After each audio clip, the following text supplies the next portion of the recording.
Bueno, mis hermanos, bienvenidos a la clase de hoy, clase número 8, 10 de noviembre. Vamos a iniciar orando al Señor. Bendito Dios y Padre Celestial, te damos gracias por este tiempo que nos regalas para estudiar tu palabra, para reunirnos y poder aprender de ella. Señor, abre nuestro entendimiento en esta noche y lo que podamos estudiar hoy con base en la Escritura podamos aplicarlo a nuestra vida de manera real, podamos practicarlo, podamos obedecerlo, Señor.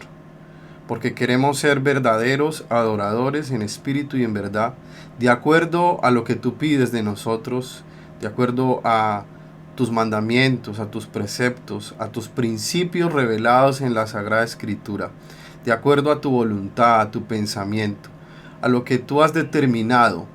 ¿Quién es un verdadero adorador? Eso es lo que queremos hacer, Señor, y por eso estamos estudiando este material, este discipulado tan importante de la verdadera adoración, la adoración bíblica. Señor, perdona nuestros pecados en esta noche, límpianos de toda maldad y permite que podamos entrar en tu presencia, Señor, con plena libertad y, Señor, con la convicción de que tu Santo Espíritu está hablando en esta noche a nosotros. En el nombre de Jesús, amén. Bueno, mis hermanos amados, qué gusto por acá otra vez, reunidos en este tiempito, esta horita que se pasa tan rápido y por eso tenemos que aprovecharla al máximo para poder disipularnos y para poder aprender la palabra de Dios. La palabra de Dios debe ser como un manjar para nuestra boca, debe ser un deleite para nuestra boca espiritualmente hablando. Cada vez que la leemos y comemos de ella, tenemos que deleitarnos en ella, saborearla, disfrutarla, aprenderla y practicarla. Entonces, el discipulado para mí es muy emocionante. El discipulado no solamente por enseñar, compartir la palabra, sino también porque la palabra misma me ministra a mí también. Todos aprendemos de ella. Hay muchas cosas que uno va como olvidando y cada vez que uno enseña la palabra vuelve y la recuerda. Entonces este discipulado para mí los jueves ha sido de mucha bendición y espero que para todos y cada uno de ustedes también haya sido o esté siendo de bendición este discipulado. Y bueno, apenas vamos por la mitad. Todavía nos faltan unas 4 clases más. De hecho, hoy estamos terminando el segundo mes. El próximo jueves iniciamos el tercer mes para terminar con las siguientes 4 clases. ¿Cómo se pasa de rápido el tiempo? Bien, voy a explicar entonces qué es relación y qué es comunión y cómo se entrelazan o cómo se combinan entre sí. Bien, lo primero es relación. ¿Qué es relación? Relación es vínculo. Tengamos muy presente esta palabra, vínculo. ¿Por qué? Porque es precisamente lo que conecta a dos personas. Dos personas se conectan entre sí por el vínculo que tienen, ¿sí? Entonces, hay diferentes tipos de vínculo. Está el vínculo familiar, que puede ser entre un padre e hijo, o entre esposos, ¿sí? O entre hermanos. Ese es el vínculo familiar. Puede haber el vínculo, digamos, laboral, que hay entre un jefe, un empleador y su empleado, ¿sí? O entre el emprendedor o dueño de negocio con su cliente. Ese es el vínculo. ¿Qué otro tipo de vínculo hay? El vínculo de la amistad, que es, obviamente, cuando dos personas tienen una linda amistad, sincera amistad, tienen precisamente cosas que, digamos, intereses muy parecidos con los cuales se conectan entre sí. Ahora, eso es ese tipo de vínculo, sea familiar, sea laboral, sea de amistad, eso nos lleva a tener una relación con esa persona. Entonces, la relación es el vínculo que hay entre dos personas. En este caso, aplicado obviamente a Dios y nosotros, sus hijos, ¿cuál es el tipo de vínculo que nosotros tenemos con Dios? Tenemos, digamos, el más importante de todos, y es que tenemos un vínculo familiar, porque Él es nuestro Padre y nosotros somos sus hijos, en un sentido espiritual. Es decir, cuando hablamos de Padre, significa que Él es el engendrador, el creador. Él nos engendró a nosotros, nos dio la vida. Él es el creador de nuestra vida. Él es el que permitió que naciéramos, que esa semillita fuera puesta en el vientre de nuestras madres para que nosotros naciéramos por voluntad de Dios. Dios fue el que designó y asignó el día en que tú y yo naciéramos. No fue por casualidad. Entonces Dios, por ser nuestro engendrador, el que nos dio la vida, significa que es nuestro Padre, hablando espiritualmente hablando, ¿sí? Pero también, digamos que es nuestro Redentor. Ese es otro tipo de vínculo espiritual que tenemos con Dios. ¿Por qué? Porque nacimos por voluntad de Dios, pero nacimos en pecado. Ahora, Dios mismo resuelve ese problema por medio de Cristo. Entonces, por medio de Cristo, por medio de la fe en la obra consumada de Jesús en la cruz, entonces nosotros recibimos una nueva naturaleza y volvemos a estar en conexión, o digamos el vínculo de paternidad con nuestro Padre Celestial se restaura, se restablece. Digamos que a causa del pecado, ese vínculo está, digamos, deteriorado, por decirlo así. Pero cuando llegamos a Cristo, ese vínculo se restablece. Claro, entonces ahí tenemos que llegar a la doctrina del nuevo nacimiento. Somos hijos de Dios, adoptados por adopción, perdón, somos hijos de Dios por adopción por medio de Cristo. Y allí es donde se produce el nuevo nacimiento, una nueva creación. Y somos criaturas de Dios, todos los seres humanos somos criaturas de Dios porque Dios nos creó. Entonces, Dios es nuestro Padre en cuanto a creador, es el Padre de toda la creación. Pero entramos, digamos, a un vínculo mayor de paternidad con Dios por medio de Cristo. Cuando ya creemos en Él, entonces nacemos de nuevo y dice la Escritura que a los que creen en Él, Dios les da la potestad de ser hijos de Dios. Entonces, aclaro este concepto porque la Iglesia romana afirma que todos somos hijos de Dios, y no es cierto. Todos somos criaturas de Dios. Pero, ¿quiénes son hijos de Dios? Los que han creído en Cristo por adopción.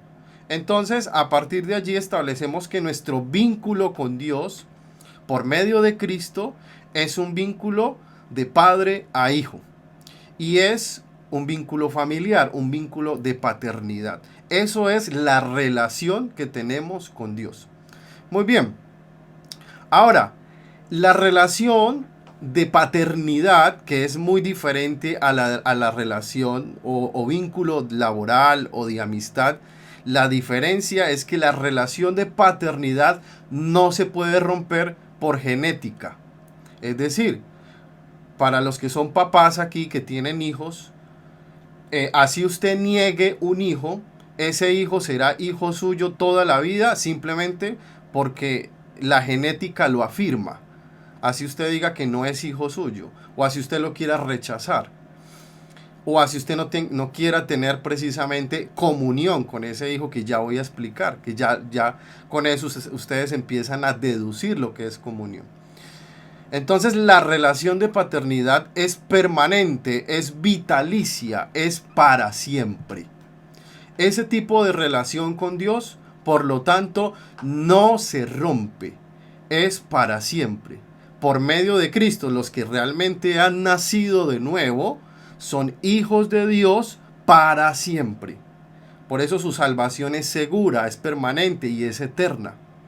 Y tienen un Padre celestial que ya los ha adoptado y nunca más los va a rechazar. ¿Por qué? Porque ya los adoptó como hijos. Dios no cambia de parecer diciendo hoy te voy a adoptar como hijo y mañana te rechazo. No, eso lo hará un padre humano loco que no entiende el concepto de la paternidad. Pero Dios es ecuánime, es fiel y es inmutable. Él no cambia de opinión como nosotros. Él nos recibe por medio de Cristo, nos adopta como sus hijos una sola vez y para siempre. Claro, ahí algunos se apoyan para decir, entonces como ya somos hijos de Dios y no perdemos la salvación, entonces podemos hacer lo que queramos y podemos seguir viviendo en pecado y podemos seguir teniendo una vida carnal. No. Primero que todo, el que piense eso es porque realmente no ha nacido de nuevo. Y segundo, el cristiano nacido de nuevo que realmente ama a Dios, cuando peca, le duele su corazón, le fallarle a Dios, siente dolor en su corazón y eso le produce, el Espíritu Santo produce en él algo que se llama arrepentimiento. El Espíritu Santo lo redarguye de pecado. Y cuando somos verdaderos hijos de Dios, entonces nos humillamos ante Dios y confesamos nuestro pecado. Ahora, si un cristiano sigue insistiendo en el mismo pecado, porque ha dejado de orar, porque está frío espiritualmente, porque no se volvió a congregar, entonces, claro, ya no está dando fruto, no está viviendo una vida en el espíritu, sino que está viviendo una vida en la carne. ¿Qué va a suceder con ese hijo de Dios? Dios lo va a disciplinar, porque es su hijo. Y la palabra de Dios es muy clara. Dice que Dios, así como es amor y ama a sus hijos, también disciplina y azota a todo aquel que toma por hijo.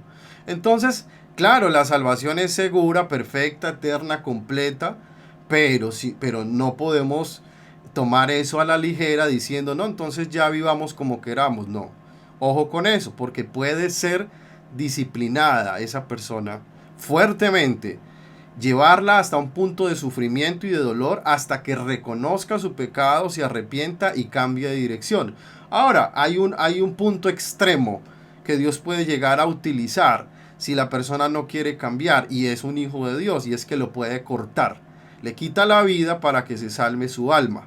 Pero esos son casos muy extremos o muy,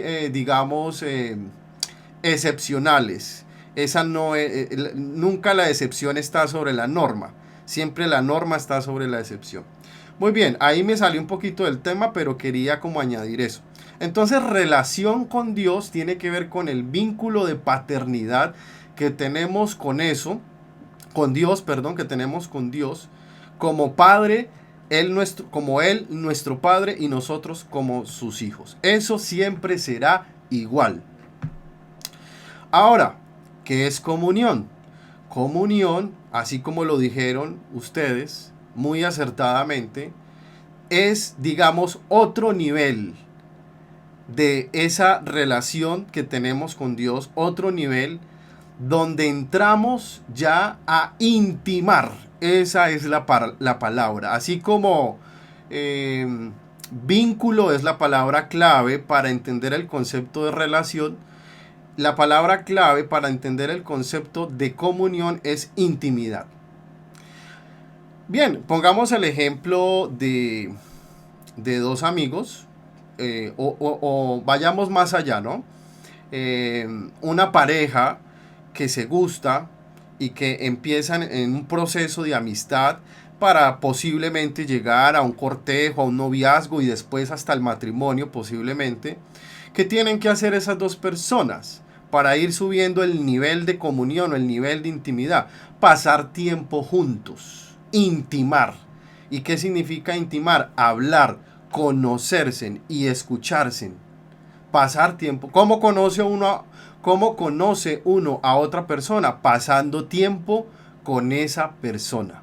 Claro, algo muy importante que se le debe agregar a esto, así como lo dijo la hermana Rosy, la comunión, de hecho la palabra comunión es la unión de dos palabras, que es común y unión. Deben haber cosas en común que unen a esas dos personas. Precisamente, no solamente la atracción física, sino temas en común. Primero, ojalá lo primero, Dios, ¿no? La parte espiritual, el congregarse, qué sé yo, a ciertos gustos de ir a ciertos lugares, a ciertas comer ciertas comidas, qué sé yo, encontrar temas en común que los unen. Eso es comunión. Entonces, eso tiene que ver con comunión, intimar, pasar tiempo con la persona. ¿Por qué? Porque hay cosas en común. Llevémoslo al ámbito espiritual. Tenemos un Padre que, es decir, tenemos una relación con Dios porque Él es nuestro Padre. No, primero nuestro Creador y segundo nuestro Padre. Pero Dios espera y pide de nosotros que no solamente entendamos el concepto de paternidad espiritual, sino el concepto de comunión. Muy importante para todo creyente verdadero. Debe tener comunión con Dios. ¿Por qué la comunión con Dios es tan importante? Porque así como un papá o una mamá con sus hijos quiere estar con ellos, amarlos, cuidarlos, protegerlos, educarlos, pasar tiempo con ellos, porque esa es la función de un padre o una madre con sus hijos, ¿no? Y obviamente los hijos deben disponerse y tener toda la actitud, digamos, dispuesta, valga la redundancia, para disfrutar de esa comunión que los padres le ofrecen. Hay veces que tristemente en algunos hogares o en algunas familias hay relación pero no comunión. Obviamente porque falta que Cristo sea el centro de sus corazones. Y hay familias donde hay precisamente rivalidad, amargura, resentimiento, se odian entre hermanos o los hijos odian al papá o a la mamá por cosas que hicieron en el pasado, qué sé yo. Hay una relación, hay un vínculo de paternidad. Ellos nunca van a dejar de ser sus padres y los hijos nunca van a dejar de ser sus hijos, estando aún dentro de la misma casa, pero no hay buena comunión entre ellos, porque se odian, porque se rechazan, porque se maltratan verbalmente. Muchas razones por las cuales no hay una buena comunión. O peor aún, cuando ya un hijo es rebelde y se va de su casa. Y claro, puede irse a la Conchinchina, al otro lado del mundo, pero su papá y su mamá nunca dejarán de ser sus padres, así esté en otro país. Pero la comunión se cortó con esos padres. Ya la persona, su hijo o hija se fue de la casa, nunca más quiso volver a hablar con sus padres. ¿Qué se dañó allí? ¿La relación o la comunión? Se dañó la comunión. Por eso es importante tener comunión con Dios. ¿Por qué? Porque a través de la comunión con Dios es que nosotros podemos intimar con Él. Podemos conocerlo a Él. ¿Y cómo lo vamos a conocer a Él? A través de la oración y la palabra. A través de pasar tiempo en su presencia. No hay otra manera, mis hermanos. Entonces, algunos creyentes se conforman solo con saber que son hijos de Dios, pero no tienen vidas de intimidad con Dios. Y por eso no conocen a Dios. Y por eso después están haciendo preguntas como, ¿cuál será la voluntad de Dios? Tú nunca vas a, para mi vida, tú nunca vas a saber cuál es la voluntad de Dios para tu vida, de tu Padre, para tu vida, si tú primero no pasas tiempo con tu Padre. Si tú primero no pasas tiempo para conocerlo a Él. El problema es que muchos quieren conocer la voluntad de Dios, pero no al Dios que declara su voluntad. Entonces ahí es donde está lo grave del asunto.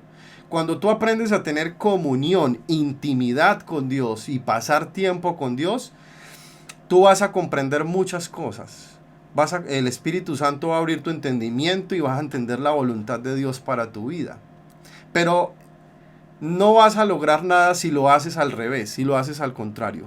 Queriendo las bendiciones de Dios, queriendo que Dios te muestre su propósito, queriendo que te vaya bien en la vida, creyendo supuestamente tener una vida cristiana victoriosa, si primero no tienes intimidad con Dios. Entonces allí vemos la diferencia entre relación y comunión. Hay muchos creyentes que tienen su relación con Dios y es para siempre, pero tienen muy mala comunión con Dios. Por eso es importante tener el balance, tener el equilibrio entre las dos cosas, tener claridad en estos dos conceptos y hacer la diferencia, ¿no? Saber que una cosa es relación y otra cosa es comunión, pero ambas se combinan entre sí y se necesitan entre sí. Bien, esto nos lleva al siguiente tema, que realmente no es tan largo. Precisamente por eso quería ahondar en este concepto de relación y comunión en la primera parte de la clase. Y vamos a mirar hoy quién es un verdadero adorador. Porque es muy interesante que la porción bíblica anterior que estudiamos en Juan capítulo 4, en la que Jesús se encuentra con la mujer samaritana, ellos hablan sobre la adoración. Pero Jesús usa los términos verdaderos adoradores, dando a entender que hay una falsa adoración, por lo tanto también hay unos falsos adoradores. Si hablamos de verdaderos adoradores, significa que hay algunos que son falsos adoradores. Entonces, para ser un verdadero adorador, vamos a mirar en las siguientes clases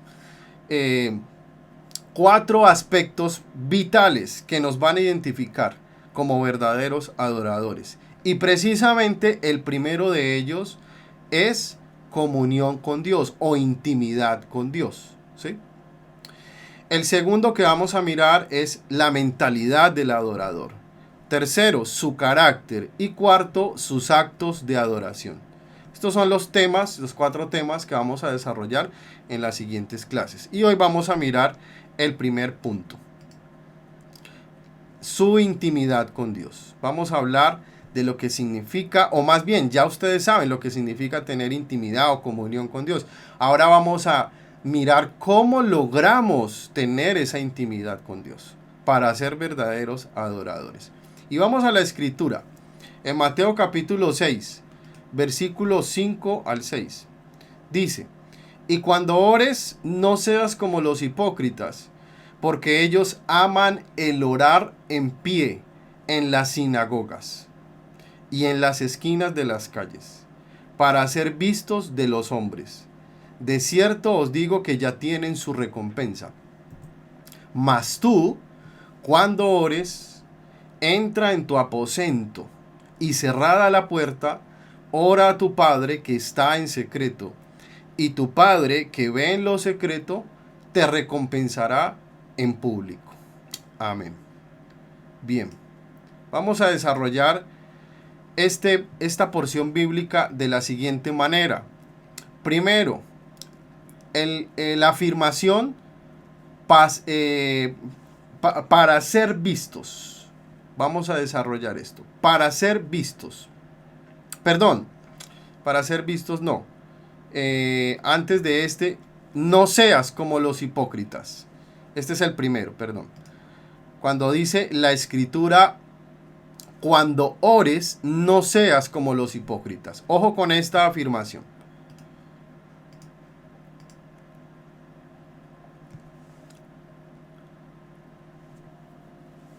Un verdadero adorador, mis queridos hermanos, necesariamente debe tener, escuche esto, debe tener una vida de comunión íntima con Dios a través de la oración.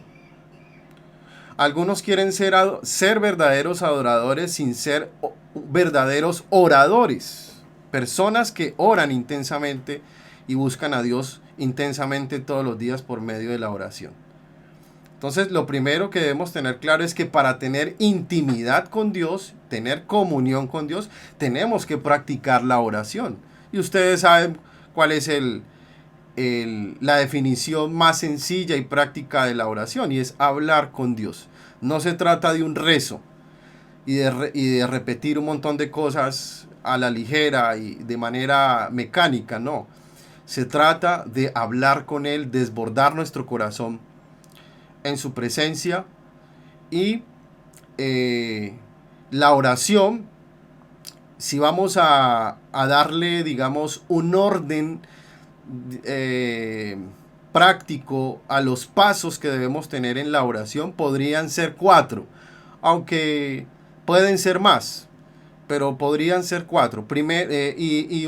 Un término que les puede ayudar a ustedes para practicar estos 4 pasos en el tiempo de oración personal, en su devocional. Recuerden que cuando hablamos de devocional se refiere a 2 partes. 1, la oración, y 2, la lectura bíblica.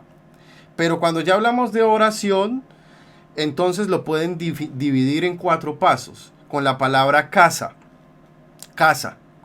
con S, casa de lugar de vivienda, ¿no? Casa. La C representa confesión, es decir, confesar nuestro pecado y arrepentirnos y pedirle limpieza al Señor. Confesión. La A es adoración, entonces reconocimiento de Dios, de quién es Él, de sus atributos. La S es súplica, entonces tercer paso es presentar nuestras peticiones delante de Él. Y la otra A, la final de casa, es acción de gracias. Es decir, cerrar nuestra oración dando gracias a Dios. Ese puede ser, digamos, 4 pasos básicos para tener un tiempo de oración. Ojalá mínimo media hora. Los que tenemos una vida de oración más intensa hemos logrado orar diariamente por lo menos 1 hora. Hay veces que a mí no me alcanza ni siquiera 1 hora, se me va 1 hora rapidísimo hablando con Dios. Pero usted podría usar más o menos esos 4 pasos, ¿no? De casa: confesión, adoración, súplica y acción de gracias. Bien, ahora ya teniendo en cuenta lo que es orar, vamos a este primer punto, lo que dice la escritura: no, cuando ores no seas como los hipócritas. Primer requisito para tener intimidad con Dios: no ser como los hipócritas. ¿Por qué? Porque Dios quiere que seamos genuinos, que es lo contrario a la hipocresía. Dios quiere que seamos reales, que seamos genuinos, sinceros con Él. Cuando venimos a su presencia en oración, tenemos que acercarnos con una verdadera intención de hablar con Él, de estar con Él, de manifestarle lo que hay en nuestro corazón. No solamente para pedirle cosas, y sí lo podemos hacer, pero ese no es el único foco o enfoque de la oración. Tiene que ser que realmente en nuestro corazón haya un deseo sincero de pasar tiempo con Él. Entonces, allí es donde tenemos que ser sinceros con nosotros mismos y decir, bueno, o soy un verdadero adorador o soy un falso adorador. Porque de eso depende mi intimidad con Dios. Es decir, del nivel de intimidad que yo tenga con Dios a través de la oración, depende de si soy un verdadero adorador. El hipócrita generalmente se identifica como hipócrita porque tiene intenciones guardadas, ocultas y malintencionadas cuando hace algo. Generalmente el hipócrita, eso precisamente nos lleva al segundo punto. El hipócrita lo que quiere es ser visto, lo que quiere es ser admirado.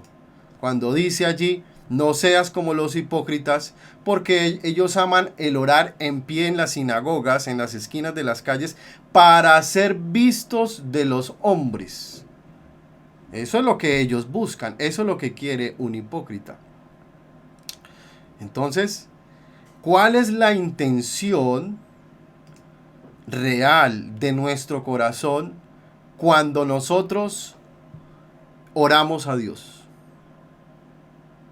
¿Solamente que nos bendiga? ¿O realmente conocerlo y abrirle nuestro corazón? ¿O cuál es la intención, por ejemplo, cuando estamos en la congregación, con nuestras manos levantadas y orando y alabando a Dios? ¿Que nos vean?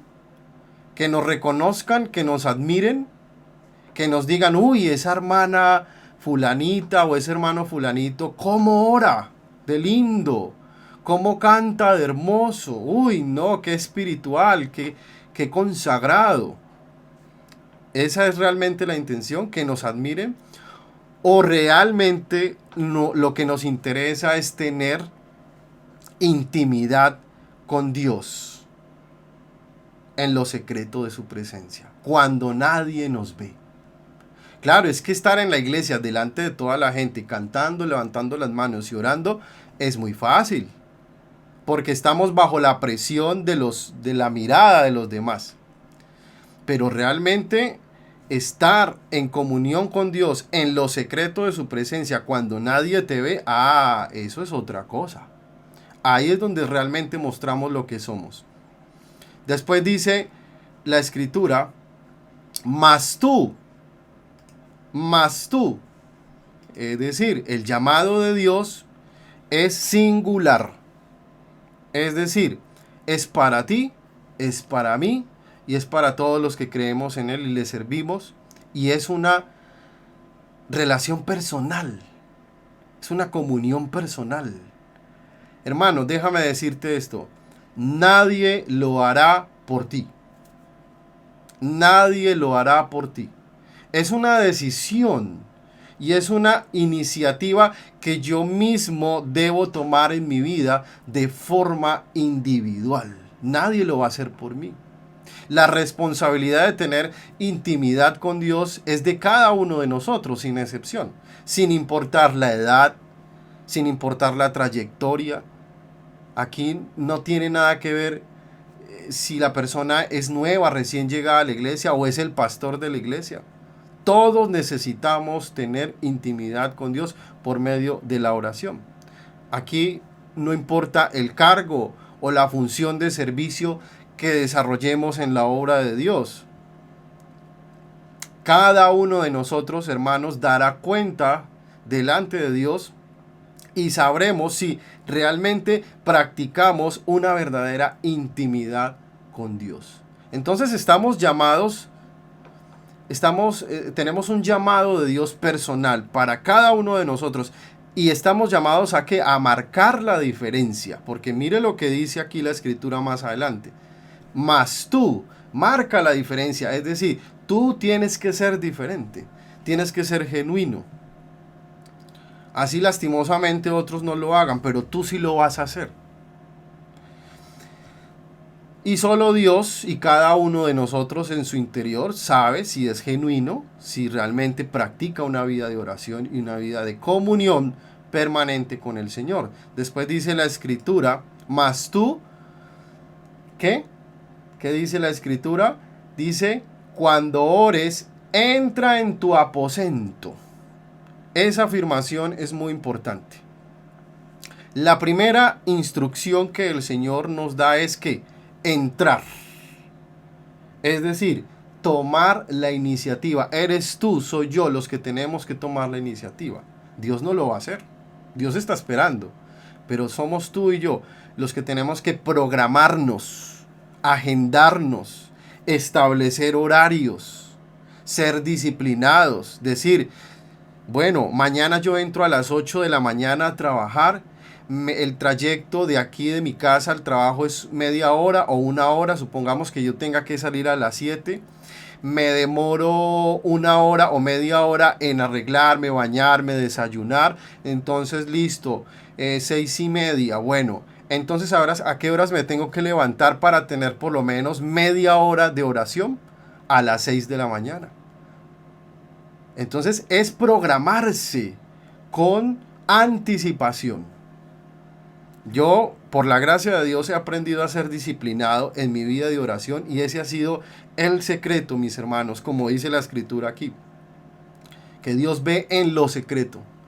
Ese ha sido la clave para uno desarrollar un ministerio, es aprender a tener intimidad con Dios todos los días y ojalá temprano en la mañana. ¿Saben a qué hora oraba Jesús? Oraba más o menos entre las 3 y 4 de la mañana. Claro, para nosotros a veces ese tipo de horario puede ser muy duro. Pero Jesús demostró ser un hombre de oración, siendo Dios, y iba todos los días a la presencia de su Padre a pedirle ayuda y fortaleza. Mientras los discípulos dormían, él siempre estaba orando. Y hubo una ocasión donde él se fue a orar y les dijo, espérenme aquí. Y cuando regresó los exhortó y les dijo, ¿no han podido velar ni siquiera una hora? ¡Qué vergüenza! Lo mínimo, la mínima cuota que Dios espera que pasemos con Él cada día es por lo menos una hora. Todos los días me levanto a las 5:20, voy al baño, me lavo la cara, o si puedo me pego un duchazo, me quito el sueño y a las 5:30 hasta las 6:30 tengo mi cita con Dios. Una hora. Ahora no lo digo, no se los estoy contando para digamos, sentirme como...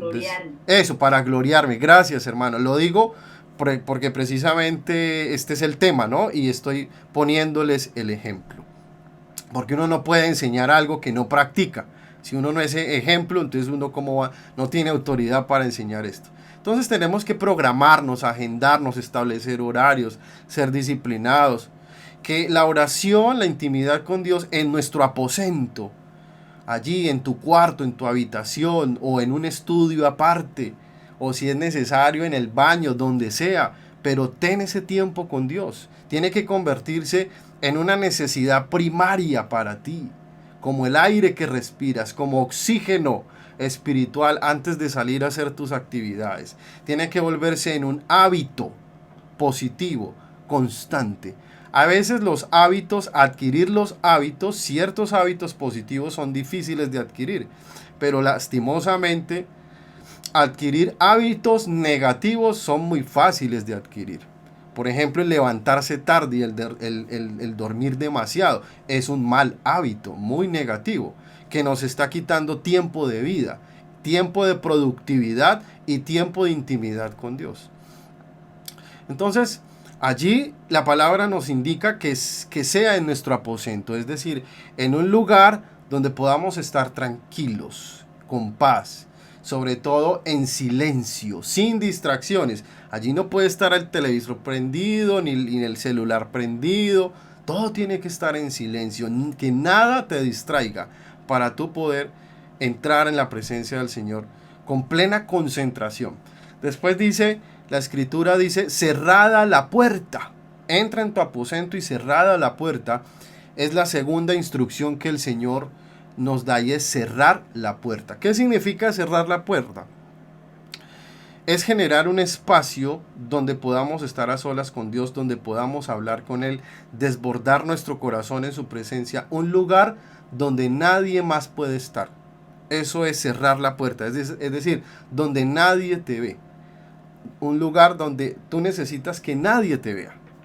Y allí puedes alabarle, allí puedes adorarle, puedes pedirle, clamarle, cantarle, danzarle, levantar tus manos, hasta derramar lágrimas de quebrantamiento, Es un tiempo de intimidad. Agradecer por lo que Dios ha hecho en tu vida, en fin. Después dice, ora a tu Padre. Qué importante entender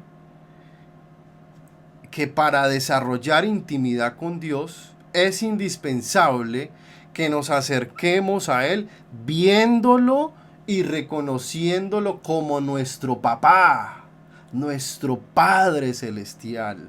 ¿Y cómo es un papá? O por lo menos cómo debería ser un papá: amoroso, cercano, que abraza a sus hijos, que quiere a sus hijos, que cuando llega del trabajo lo primero que quiere hacer es estar con sus hijos, jugar con sus hijos, hablar con sus hijos. Entonces, cada vez que tú entres en tu aposento y cerrada la puerta para hablar con Dios, acércate a Él como tu papá, tu padre. Él no es un Dios frío, Él no es lejano, Él no es indiferente, Él no es duro, implacable o está enojado todo el tiempo, no. Precisamente al contrario, Dios está esperando que tomemos la iniciativa para acercarnos a Él. Él no está esperando a que nos equivoquemos para desatar inmediatamente su castigo y su furia sobre nosotros. No, Él es paciente con nosotros. Él quiere que nos acerquemos y que lo concibamos como nuestro Padre. Y no como cualquier padre, sino un padre cercano, amoroso, tierno, atento, abrazador, cariñoso, bondadoso, generoso, misericordioso y sobre todo perdonador. Algunos dicen, no, es que yo no he vuelto a orar porque es que estoy mal con Dios. Cometí un pecado y no, me siento avergonzado. No, al contrario, si has pecado, si has fallado, precisamente lo que tienes que hacer es inmediatamente ir a la presencia de Dios y tener comunión con tu Padre Celestial. Muy importante eso. Es muy importante también, hablando de la oración, que los hermanos que sirven en los ministerios, por ejemplo en el ministerio de alabanza o en el de niños, siempre también obviamente se reúnan a orar como grupo y como equipo de ministerio, ¿no? Eso no nos exime el hecho de que cada uno de manera individual tenga su intimidad con Dios. Eso no nos exime que podamos también orar grupalmente, ¿no? En los grupos en casa o cada ministerio, pidiendo a Dios su dirección, su guía, su acompañamiento. Eso también es importante. Bien, después dice que Dios ve en lo secreto. Hermanos, nuestro Dios no está ciego. Él lo ve todo. Pero aún más está atento, especialmente cuando estamos ante su presencia en oración y adoración. Cuando tú entras en ese tiempo de intimidad con Dios, a solas con Él, temprano en la mañana, tú despiertas la atención especial de Dios.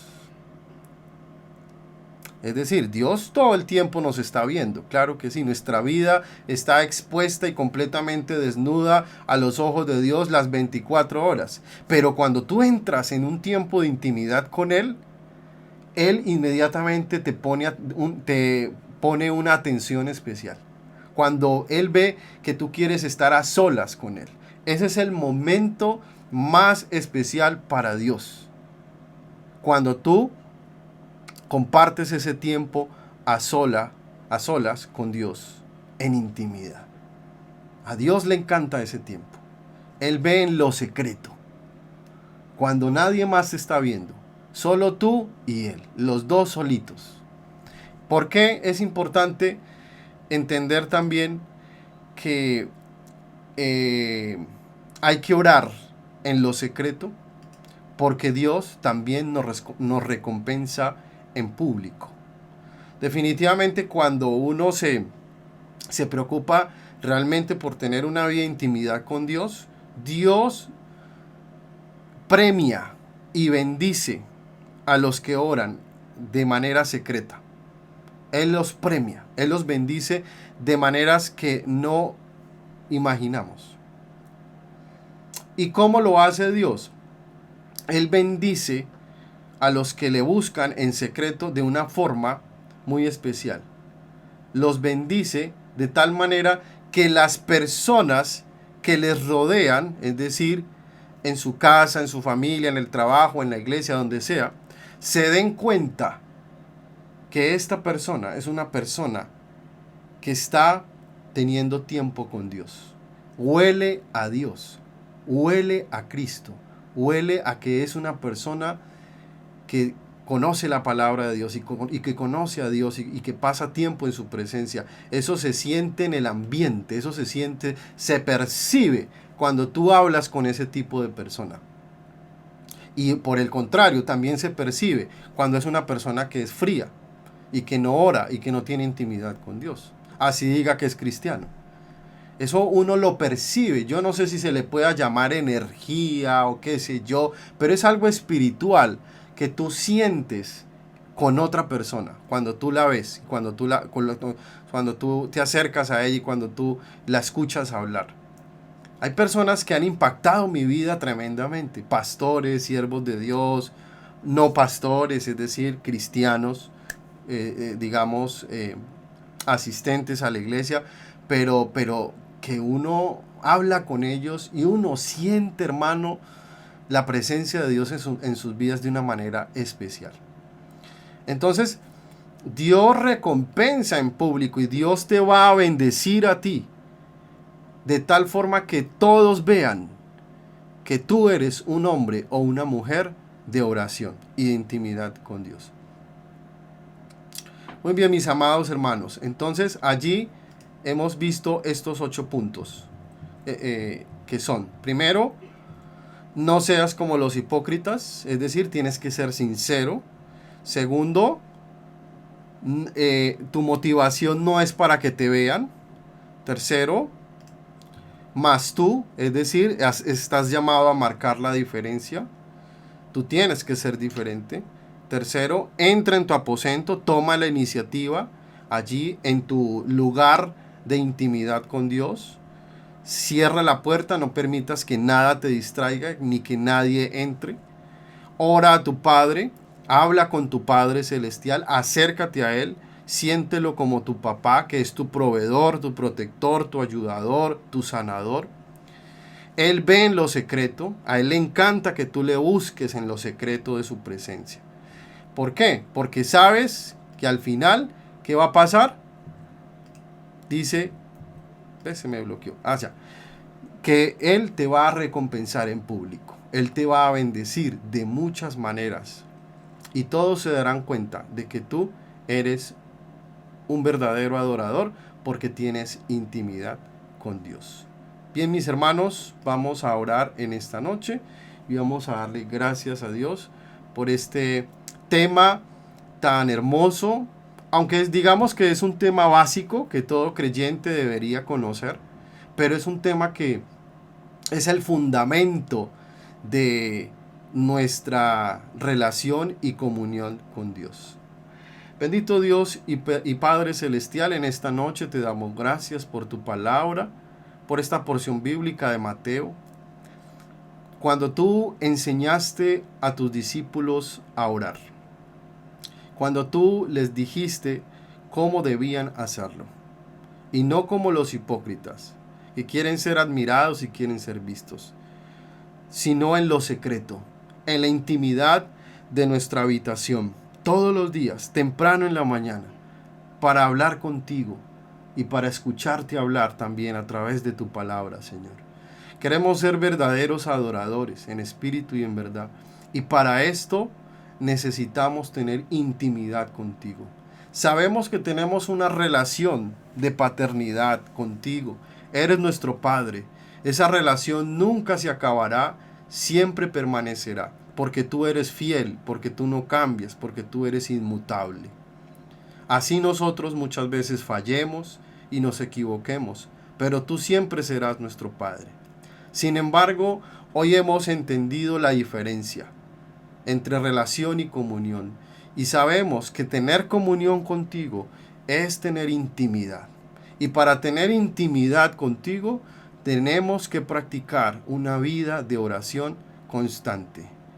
Todos los días, con la puerta cerrada, tú y yo, nosotros solos, hablando, desbordando nuestro corazón contigo, Señor, para alabarte, para adorarte, para pedirte, para confesar nuestro pecado, para suplicarte.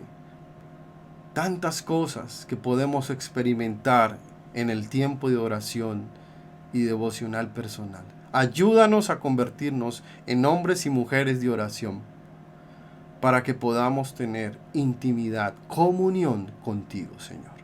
Gracias, oh Dios, en el nombre de Jesús. Amén y amén.